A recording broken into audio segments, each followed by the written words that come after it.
Si ustedes quieren saber cuál es la peor escuela de este país, o las peores escuelas de este país, averigüemos todos, ¿no? No lo estoy diciendo, entonces, averigüemos todos dónde hay mayor proporción de muchachos becados por el programa Oportunidades. Es decir, un problema muchísimo más grave que la influencia que el sindicato tiene, es que el Estado mexicano tiene que resolver por qué le está dando la peor educación a los que más la necesitan.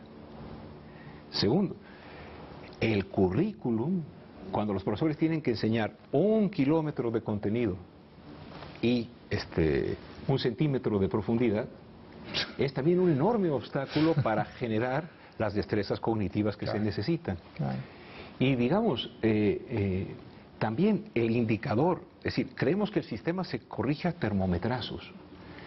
Nadie se ha curado poniéndole muchas veces el termómetro, pero peor si el termómetro es malo. Enlace nos ha hecho mucho daño, porque es una prueba que no ha sido evaluada, y solamente por darles un ejemplo, que aprendí en un documental que hizo Muévete por la Educación sobre carrera magisterial. ¿Saben cuál es una pregunta de enlace? ¿Cómo harías para mejorar el metro en tu comunidad? Y los muchachos decían, pues hacerlo de plástico en vez de madera. O bien, el estado que mejoró más en matemáticas de enlace anterior al del 2012 fue Chiapas.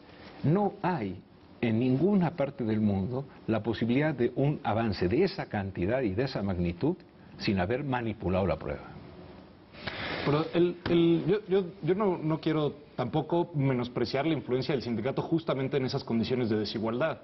Es decir, los maestros y venta de plazas, favores al sindicato, etcétera, pelean por estar en las ciudades. Y los lugares más aislados se quedan con los maestros más novatos o los que tienen peor relación con la cúpula sindical, ¿no? Y eso, a su vez, permite que no haya presión de las comunidades más aisladas y de las escuelas más aisladas para que mejoren esas escuelas. Es decir, los maestros más activos, los que tienen capacidad de influir más, se concentran en los lugares donde las escuelas están en mejores condiciones. Entonces, claro que la distribución que hace el sindicato de las plazas tiene un efecto sobre la infraestructura de las escuelas, sobre la desigualdad de las escuelas. Entonces, sin duda hay una parte que abdicó el gobierno. Y vamos a ver cuál va a ser el impacto de la reforma educativa y dependiendo cómo se hagan las comisiones, y es decir, hay muchos asegúnes y detalles que tenemos que seguir a lo largo del tiempo. Andrés, pero era la mitad de las plazas, ¿eh? La otra mitad también las mal asignaba el gobierno y los estados. Hay una corresponsabilidad. Sí, sin duda. Y también lo hacía así.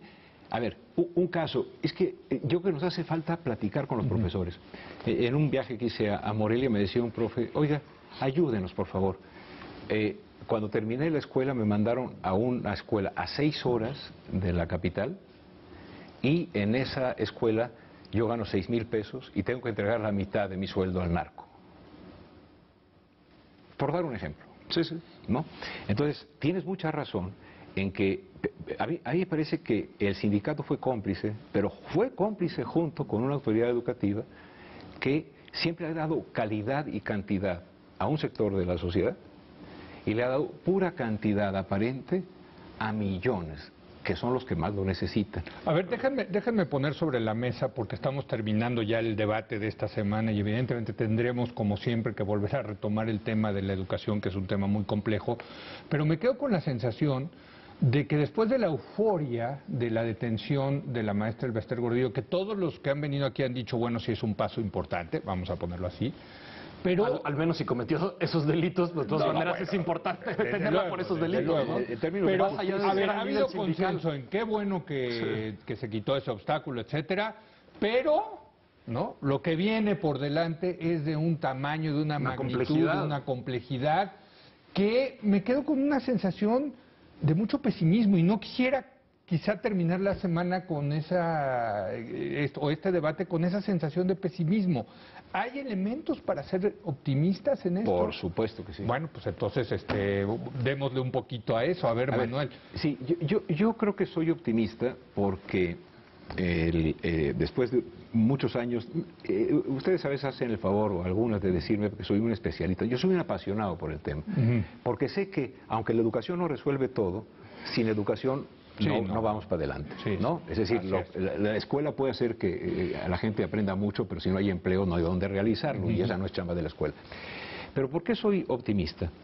Porque creo que al haber fijado la atención en quienes hablan de los profesores, llámese CENTE o llámese CEP, hemos dejado de escuchar a los maestros. Y apuesto a que la magnitud del talento de los profesores mexicanos, de muchos de ellos, es muy grande. Y si la parte de la reforma que dice vamos a dar más autonomía a la escuela, que se ha malinterpretado en términos que se va a privatizar, eso es una mentira, Bill. Sí, ¿no? Eso. Si la SEP, digamos, regula en general, pero permite que las comunidades escolares generen proyectos, y en vez de tener esos currículums en los que... A ver, la clase de química en secundaria es la compactación de la licenciatura en química del UNAM, ¿no? O la de historia, van los persas, van los romanos, van... No, espérate. Es decir... Aquí lo decía ayer Gilberto Guevara Niebla, que en la primaria deberían de bajar muchos contenidos y hacer que concentrarse en que la gente, que los niños sepan hablar. Sí, leer, escribir, expresarse. Ahora, el tema del lenguaje, ¿no? Sí, ahora, yo creo, Andrés, Leo, que es momento de escuchar a los profesores. Fíjate, está hablando mucho las organizaciones de la sociedad civil diciendo, vamos a regular eso. Okay. Está hablando el CENTE en la defensa de los intereses, sobre todo por lo de la permanencia. Está hablando la SEP diciendo, quiero recuperar la educación, y tenemos dudas si lo que quiere es recuperar el control corporativo con el sindicato. Si nosotros, como ciudadanos, exigimos que hablen los profesores, son los que menos hemos escuchado. Sí. Y son los que están ahí, ¿no? Mira, yo me quedo con la tarea con el equipo aquí de producción de Es la Hora de Opinar, de buscar a los maestros, de buscar a los profesores. Ya lo habíamos dicho en el pasado, pero no lo hicimos y estamos en falta en eso, también tenemos que decirlo. Segundo, yo creo que otro aspecto optimista es que todo esto que está pasando está poniendo a la educación en la agenda nacional como una prioridad. Y creo que es bueno que se esté discutiendo eso. Sí, pero ¿no, es importante cómo se discute. Claro, es decir, empezabas diciendo, lo que pasa es que se llena de opinadores diciendo, celebremos al gobierno, ya cambió la educación. Entonces eso puede terminar en un desastre, ¿no? Sí. Yo creo que efectivamente hay oportunidades y que no hay que menospreciar que se abre una oportunidad. Yo creo que en parte sí tiene que ver por lo menos con la intención declarada, que no necesariamente las consecuencias efectivas, pero la intención declarada de la reforma que se hizo.